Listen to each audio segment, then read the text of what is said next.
What's going on, guys? Welcome back to another video here on my channel. Apologies if you hear music in the background. That's my neighbour being a dickhead as usual. So this week we're going to be doing some Premier League predictions. We did our reactions last week. I explained I was going to mix up the videos this week into two halves. So have my predictions this week and my reactions last week. So a bit of a shorter video, just going to do my predictions, have a little chat about each game, and then on Friday I'll get my Leeds United prediction out. So yeah, thank you again if anyone for sticking around. Sorry it's been a bit of time between videos. I've lost my flag in the background because I had to move out the baby's room. We set up all the furniture on the weekend, so back to a blank wall for the minute. But yeah, if you can drop me a like and a subscribe, that'd be fantastic, and we'll get straight to the video. Watford v Liverpool at Vicarage Road. Not much to talk about. Look, it might be difficult because at Vicarage Road for Liverpool, but I honestly think this will probably be a 3-0.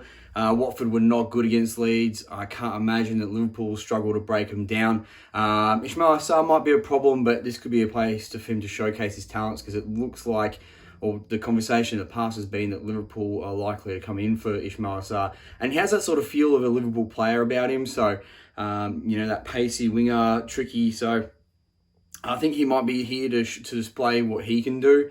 But except for that, I can't imagine that Watford will do much. Maybe Ismaila Sarr goal, but I'm going to say 3-1 to Liverpool. I did say 3-0, but I changed it to 3-1. I think that they'll have too much for Watford. Southampton Leeds, again, I will put my predictions in on Friday. So not much of a, so that video will be up, and we'll have a bit more of an in-depth conversation, obviously, because it's about Leeds.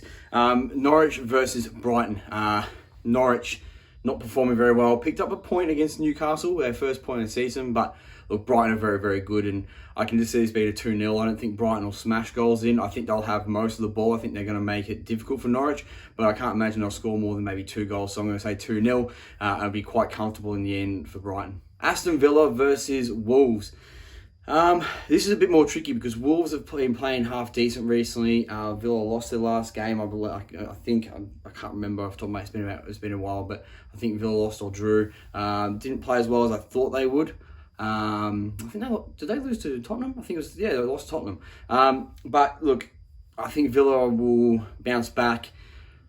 I'm going to say 2-1 to Villa. I think Wolves will score, but I think Aston Villa is that little bit level above of Wolves at the moment. They're sort of that, you know, bottom half of the top sort of zone for Wolves, for Aston Villa, but Wolves are probably, you know, that bottom half of the ladder at the moment. So, you know, top of the bottom half, but still not quite on that same level as Aston Villa. So yeah, 2-1, I think, to Aston Villa. Leicester versus Manchester United. This is at Leicester's ground, so it's going to be a bit more difficult, and from the sound of it, I think Varane and Maguire are both out. Varane, it sounds like it might be a 2-week injury, which is big. So their backline is definitely going to be gettable for Jamie Vardy. My heart says Leicester, but my head says a draw. So I'm going to say a 1-1 draw, maybe a 2-2 draw. Ronaldo will score, Vardy will score. Yeah, 2-2. I'm going to say 2-2 draw. I think it's going to be a pretty bit of a basketball game. I think it's going to be end-to-end. Because Leicester not defending very well recently, and Man United having their two centre-backs out is going to be a big problem. So I'm going to say 2-2 draw, plenty of goals. Ronaldo will score probably twice. But yeah, I'm hoping it's only a draw because I don't want United in that top 4. Yeah, draw. Man City versus Burnley. I think unless Burnley makes this difficult to break down, but like for Man City, it's been a bit of a narrative for Burnley to be very good defensively. When we played them, I thought that might have been, it was a bit of a narrative, and they were hard to break down defensively. And if it wasn't for a pretty arsey goal from us, we probably wouldn't have gone on to win the game. But I think against the top sides, I think the dead solid defense is a bit of a myth. It's at Man City's ground anyway, so at the Etihad. So I can't imagine that Burnley will do well. I think they'll struggle. I think it will be 3-0. I think they will defend pretty resolutely, and then the goals will start flowing, and it'll be 3 or 4-0 by the end of the game. Brentford versus Chelsea. Well, this is difficult because Brentford playing really well, and it's one of those tips where you're just going, I'm waiting for them to just to drop off and be the championship side that they sort of are. Chelsea obviously a top side, and it's difficult to go against them, but this depends on what Brentford show up. And I think they're going to start to deteriorate. I'm going to go 2-1 Chelsea win. Lukaku will score because he always does. This could easily be a draw. This could quite easily be a draw, but I think that Chelsea would be too good for them. I think it'll be 2-1 to Chelsea. Everton versus West Ham. Now, this will be an interesting game because I don't think West Ham's played very well in the last 2 games. Everton probably deservedly should have beat Man United in the last game, but didn't. Had a goal disallowed in the last minute, but made Man United look pretty poor all round.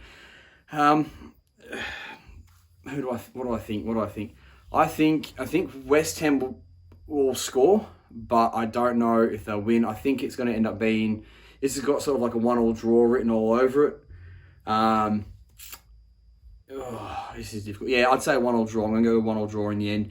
I just can't visualize either team winning. I need to see this end up being a draw.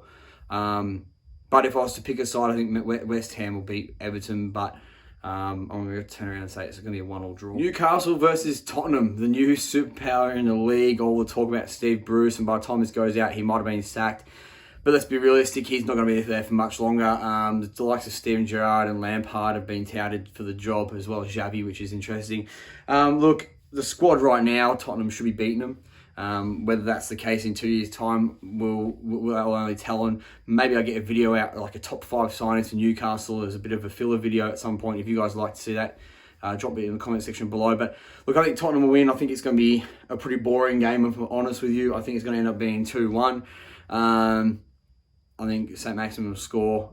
I think it's going to be a pretty dull game. So we'll go 2-1 in the end to Tottenham. And the last game, Arsenal versus Crystal Palace. Arsenal been playing really well in the last 4 games. People have sort of eaten their words on them. Crystal Palace playing really well as well. So I've sort of had to eat humble pie on them. I really thought they were going to go down. But I think I think Arsenal will have too much for them. I think they're confident at the moment. I think Crystal Palace will make it difficult, but I feel a 1-0. I feel a 1-0 here. So we'll say 1-0, but this could go any other way anyway, because I've written off Crystal Palace so much this season, and they've ended up, proving me wrong as well. So, but I think out of the 2 teams, who's got more in them to lose, it's going to be more Crystal Palace got it more in them to bottle it. But at the same time, Arsenal will bottle jobs as well. But yeah, I think they'll win 1-0 in the end. I think it'll be quite a cagey game. I think it's going to be.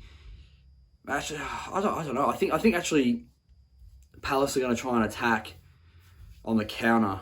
I think Arsenal are going to have a lot of the ball and they'll play it round. They're going to miss opportunities. Palace are going to look dangerous on the counter. I can just feel that, but I think that Arsenal will just nip 1, and then that'll be it. And then Palace will have to start really attacking, and they won't be able to break them down. I don't think. Maybe a 2-1.